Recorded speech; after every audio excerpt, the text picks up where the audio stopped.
നമ്മളതൊന്നും പറഞ്ഞിട്ട് കാര്യമില്ല. പ്രിൻസിപ്പലിനെ സംബന്ധിച്ച് ആ കുട്ടിയുടെ കവിത വായിച്ചുട്ടോ.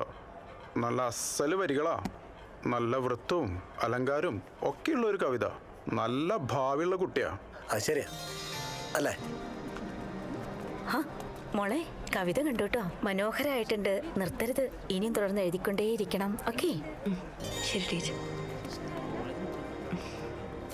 ഇടന്നെ ഞാൻ എപ്പോഴേ പറഞ്ഞതല്ലേ പ്രിയേ, നാളത്തെ എഴുത്തുകാരിയായിരിക്കും ഈ കുട്ടിന്ന്. ഭാവിയിലെ വൈക്കം മാധവിക്കുട്ടിയാണ് അവൾ. മാധവിക്കുട്ടി അല്ലേ? ഇയാൾക്കൊക്കെ തേങ്ങ അറിയില്ല. ഓട്ടെ അപ്പൊ ശരി.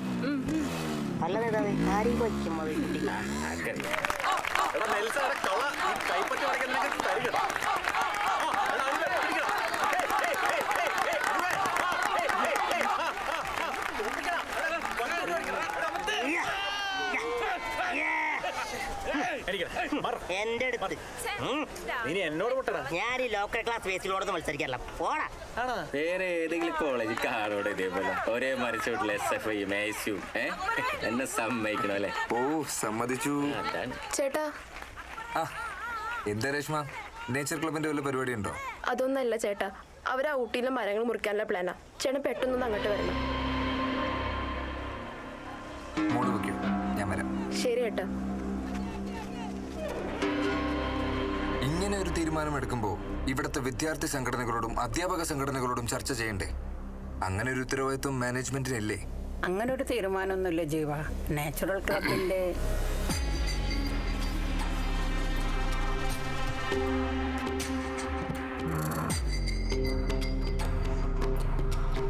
ക്ലബിന്റെ സ്ഥലം തിരിച്ചു വാങ്ങിയെന്ന് മാത്രം.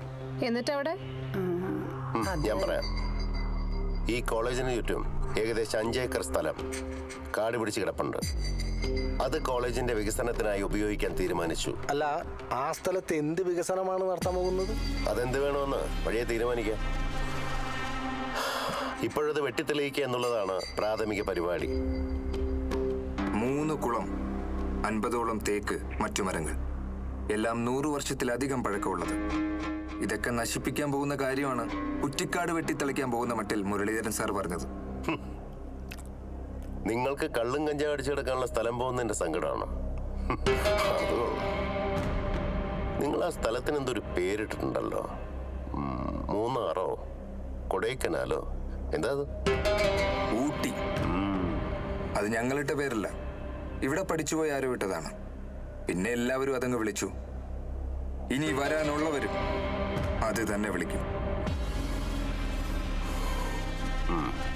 ഇതാണ് മാനേജ്മെന്റിന്റെ തീരുമാനം.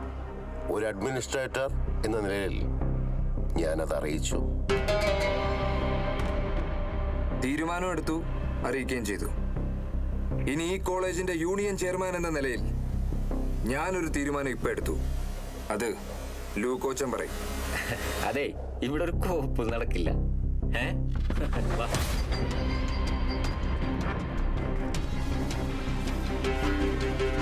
അങ്ങനെ എല്ലാം സമ്മതിച്ചു കൊടുക്കാൻ പറ്റില്ലല്ലോ. എന്തായി?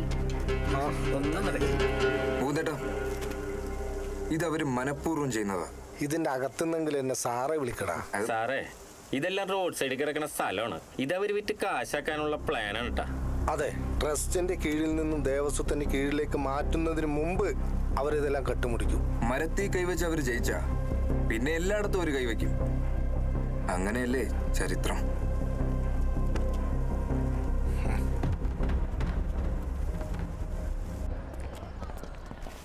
ആ കർത്തയുടെ മുൻഗാമികൾ ഈ കോളേജിന് ഒരു അന്തസ്സും അഭിമാനമൊക്കെ ഉണ്ടാക്കി വെച്ചിട്ടുണ്ട്. ഇയാളത് കളഞ്ഞു വിളിക്കുന്ന തോന്നണേ. അതെ, അധികാരവും കച്ചവടവും തമ്മിലുള്ള രഹസ്യ ഉടമ്പടി. നേതാക്കന്മാരെല്ലാരും ഉണ്ടല്ലോ, എന്തൊട്ടാണ്ട് ഒരു ഗൂഢാലോചന. മരങ്ങളൊക്കെ വെട്ടി വെക്കുവോ? അതേടാ, നമ്മുടെ തേക്കിൻകാട് മൈതാനില്ലേ, അത് മുറിച്ചു വെക്കാനുള്ള പദ്ധതി ഉണ്ട്. നിനക്ക് വേണോടാ? എനിക്ക് വേണ്ട വെള്ളപ്പറ്റ, നീ എടുത്തോ. നീ പോടാപ്പനെ. കറുത്തൊരു കാര്യം തീരുമാനിച്ചാൽ നടപ്പിലാക്കും. നീ വെറുതെ എതിർക്കാനോ തടുക്കാനോ ഒന്നും നിൽക്കണ്ട. എടാ രഞ്ജ, ഞങ്ങൾക്കൊരു നിലപാടുണ്ട്, കുറച്ചൊരു തീരുമാനം. ഞങ്ങളെ നടപ്പിലാക്കിയ നീ ചെല്ല്. നീ നിന്റെ വിദ്യാർത്ഥി രാഷ്ട്രീയമായിട്ട് അങ്ങോട്ട് ചെല്ല്. നിനക്കറിയാൻ പാടില്ല ആരോടാ കളിക്കുന്നതെന്ന്. അയാളെ ഞങ്ങൾക്ക് അറിയണ്ട, പക്ഷെ അയാൾ അറിയും ഞങ്ങളാരാ. ശരി ശരി, അറിഞ്ഞോളൂ നിങ്ങൾ. ശരി, എല്ലാരും അറിഞ്ഞൂലേ? പിന്നെ ആളിപ്പോ വേൾഡ് ഫേമസ് അല്ലേ? ഏയ് അങ്ങനെയൊന്നുമില്ല പപ്പ. ഓ എന്തൊരെളുമ. എന്റെ പപ്പ ഇവളിപ്പോ എവിടെ പോവാന്നറിയോ? എങ്ങോട്ടാ? നമ്മുടെ എഴുത്തുകാരി മേരി ജോസഫ് ഇല്ലേ, ആള് വിളിപ്പിച്ചേക്കോ അക്കാഡമിയിലേക്ക് നേരിട്ട് കാണണം പറഞ്ഞു. ഏയ് അങ്ങനെയൊന്നുമില്ല പപ്പ. പുള്ളിക്കാരിയുടെ മകള് ദീപ്തി ഞങ്ങളുടെ ക്ലാസ്സിലാ പഠിക്കുന്നത്. അങ്ങനെ വിളിപ്പിച്ചതാ. അല്ലാണ്ട് എന്നാലും അതാരാവോ അവിടെ എഴുതി വെച്ചിട്ടുണ്ടാവുക? അതറിയില്ല പപ്പ. എന്തായാലും കവിത വായിച്ച ആരാധന മൂത്ത ആരോ ആണ്. ഇവിടെ മതി, ഞാൻ ഇവിടെ ഇറങ്ങിക്കോളാം. വേണ്ട മോളെ, പപ്പ കൊണ്ടുപോയി വിടാം. സാരില്ല, ഇവിടുന്ന് ബസ് കിട്ടും. ഇവിടുന്ന് മതിയോ? ബസ് ഉണ്ടാവൂലോ അല്ലേ? അപ്പൊ നാളെ കാണാം. ശരി. ആ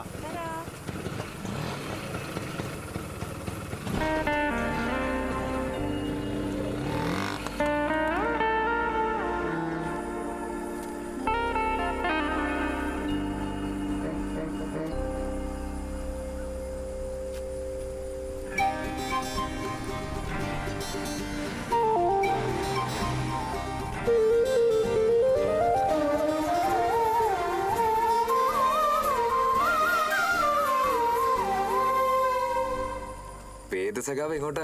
അത് അക്കാഡമിയിലേക്ക്. ഓ, അക്ഷരമുറ്റ സെമിനാറിനൊക്കെ പോവാറുണ്ടോ? അതല്ല, അവിടെ ഫസീലയുണ്ട്. ആ, സഖാവും കൂടെ ഉണ്ടോ? പിന്നെ കവിതയൊക്കെ ആളുകൾക്ക് ഇഷ്ടപ്പെട്ട സ്ഥിതിക്ക് എഴുത്തിനെ ഗംഭീരാക്കല്ലേ? കുറച്ച് മോശമായാലും പ്രചരിപ്പിക്കാനും പ്രശസ്തിയാക്കാനും ഒരു സംഘം തന്നെ കൂടെ ഉണ്ടല്ലോ. പിന്നെ ഞാനായിട്ട് എന്തിനാ കുറയ്ക്കുന്നത്? എന്നാലും ഇതിച്ചിരി കൂടിപ്പോയി. എന്ത്? ആ, തന്നെ കണ്ട എന്തായാലും നന്നായി. ഞാൻ നോക്കി നടക്കുകയായിരുന്നു. മറ്റുള്ളവർക്ക് വായിക്കാൻ കൊടുക്കാതെ മനസ്സിൽ ഒളിപ്പിച്ച കവിതകളൊക്കെ എഴുതാൻ ഇതാ എൻ്റെ ഒരു സമ്മാനം.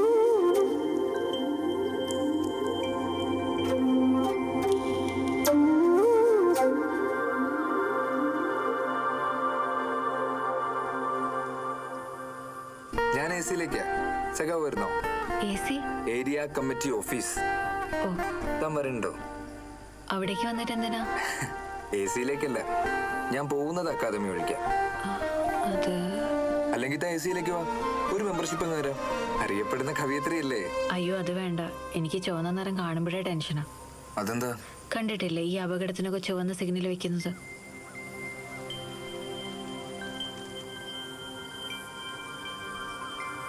എന്നാ ശരി. അത് അങ്ങനെയല്ല.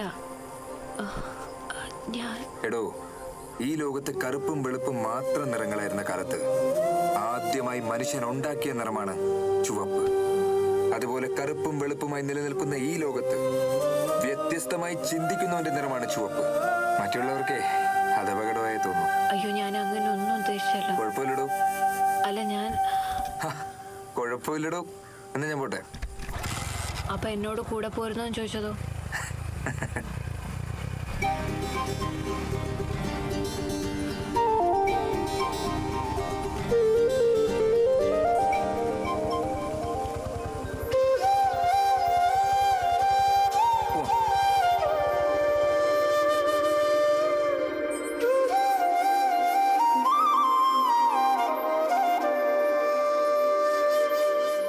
അത്യന്തം ആവേശകരമായ മത്സരമാണ് ശ്രീ വർമ്മ കോളേജും ശ്രീകൃഷ്ണ കോളേജും തമ്മിൽ നടന്നുകൊണ്ടിരിക്കുന്നത്. വർമ്മ കോളേജിന്റെ പതിയുള്ളൊരു മുന്നേറ്റമാണ് ഇവിടെ കാണാൻ കഴിയുന്നത്. അത് ശ്രീ വർമ്മയുടെ 3-ാം നമ്പറിന്റെ നല്ലൊരു ഫ്ലിക്ക് പന്ത് 17-ാം നമ്പറിലേക്ക്. 3 കളിക്കാരെ മറികടന്നുകൊണ്ട് പന്ത് വീണ്ടും സഞ്ജയുടെ കാലിലേക്ക്. സഞ്ജയുടെ മികച്ചൊരു ക്രോസ് 14-ാം നമ്പറിലേക്ക്. നമ്പർ 14 അത് മിസ്സാക്കിയിരിക്കുകയാണ്. കളിക്ക് ഇറങ്ങാൻ പറയുമ്പോൾ നിനക്ക് മടിയാണല്ലോ. ഇപ്പൊ കണ്ടല്ലോ. ശ്രീകൃഷ്ണ കോളേജിന്റെ ഒരു ഗോൾ കിക്ക് സഞ്ജോത ട്രാപ്പ് ചെയ്തു. ശ്രീ വർമ്മ കോളേജിന്റെ ഒരു സ്ലോ ബിൽഡപ്പ്. അതാ പന്ത് വീണ്ടും ശരത്തിന്റെ കാലുകളിലേക്ക്. ഇടതുവിങ്ങിലൂടെ ശരത്തിന്റെ മികച്ചൊരു മുന്നേറ്റം സഞ്ജയിലേക്ക്. പന്ത് സഞ്ജയുടെ കാലുകളിൽ അതാ മനോഹരമായ മഴവില്ല് പോലൊരു ക്രോസ് രമേശിലേക്ക്. രമേശിന്റെ വളരെ അലസമായ ഒരു ഹെഡിങ് കളിയുടെ വളരെ നിർണായകമായ മറ്റൊരു മുന്നേറ്റവും നിഷ്ഫലമാകുന്ന നിരാശാജനകമായ കാഴ്ചയാണ് കാണാൻ സാധിക്കുന്നത്. പെട്ടെന്ന് ബോളിലേക്കോ, അവിടെ മൊത്തം പ്രശ്നം.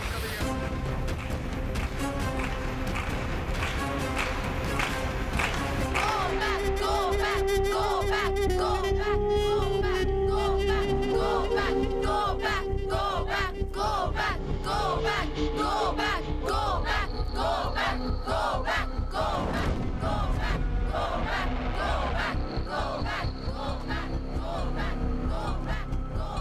അവർ ഇന്നു മുതൽ മരങ്ങൾ മുറിക്കാൻ തുടങ്ങും.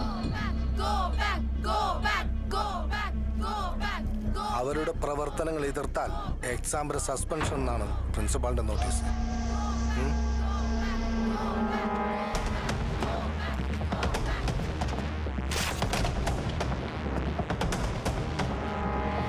ഇത് ടീച്ചർ ഒപ്പിട്ടതാണോ? അത് ജീവ, ഞാൻ ഈ വർഷം റിട്ടയർ ആവുകയാണ്. അവർ വിചാരിച്ചാൽ റിട്ടയർ ആകുന്നത് വരെ ഈ കോളേജിന്റെ പ്രിൻസിപ്പൽ ടീച്ചറാണ്. അവരോട് മടങ്ങിപ്പോകാൻ പറയണം. സോറി ജീവ, ഞാൻ നിസ്സഹായയാണ്. പക്ഷേ ഞാനല്ല.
ഇവരോടൊക്കെ ഇരുന്ന് കെഞ്ചേണ്ടവരല്ല നിങ്ങൾ. എഴുന്നേറ്റ് മുഖത്ത് നോക്കി വെല്ലുവിളിക്കണം. ഇത് നിങ്ങളുടെ കോളേജ്. കണ്ടും കൊണ്ടും അറിഞ്ഞും പറഞ്ഞും പരിശ്രമിച്ചും പരീക്ഷിച്ചും നിങ്ങൾക്ക് നിങ്ങളെ അറിയാനുള്ള നിങ്ങളുടെ കോളേജ്. അവരിതിന്റെ നടത്തിപ്പുകാർ മാത്രമാണ്, അല്ലാതെ അവർ ജന്മികളും നമ്മൾ അടിമകളുമല്ല. ഇന്നിവർ നമ്മുടെ ഉമ്മറപ്പടിയിൽ വന്ന് നിൽക്കുന്നത് ഇവിടെ മോടി പിടിപ്പിക്കാനല്ല, പകരം നിങ്ങൾക്ക് ഇഷ്ടമുള്ളതെല്ലാം മുറിച്ചു കൊണ്ടുപോകാൻ, നിങ്ങൾ സന്തോഷങ്ങൾ പങ്കിടുന്ന മരച്ചുവടുകൾ മുതൽ നിങ്ങളുടെ സ്വാതന്ത്ര്യം വരെ പിടിച്ചെടുക്കാൻ. അവർ പിരിച്ചുവിടുവത്രേ. എത്ര പേരെ? എന്റെ ഉള്ളിൽ ശ്വാസമുള്ളിടത്തോളം ആ നിൽക്കുന്നതിൽ ഒരുത്തം പോലും ഇതിനകത്ത് കാലുകുത്തില്ല. അവരറിയണം അങ്ങനെ ആർക്കും വന്ന് എന്തും കൊണ്ടുപോകാനുള്ള കാഴ്ച ബംഗ്ലാവല്ല ഇതെന്ന്. അവരറിയണം പഠിക്കാൻ മാത്രമല്ല പാഠം പഠിപ്പിക്കാനും നമുക്കറിയാമെന്ന്. അവരറിയണം ഈ കോളേജ് ആരുടേതാണെന്ന്. ജോസേ, ആ നിൽക്കുന്നതല്ലേ, അവനിട്ട് രണ്ടെണ്ണം പൊട്ടിച്ചാൽ മതി, ബാക്കിയുള്ളവന്മാരെ ഓടിക്കോളും. ഇതൊക്കെ എന്തിട്ടാണ് നമ്മൾ ദീവാഞ്ചി പൊട്ടിക്കുന്ന 3-4 പട്ടാസ് വരെ ഒറ്റങ്ങൾ ഓടിപ്പിക്കാൻ പൊട്ടിക്കില്ല പക്ഷേ.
ഇതിന് താഴെ എപ്പോഴും ഞങ്ങളുണ്ടാകും.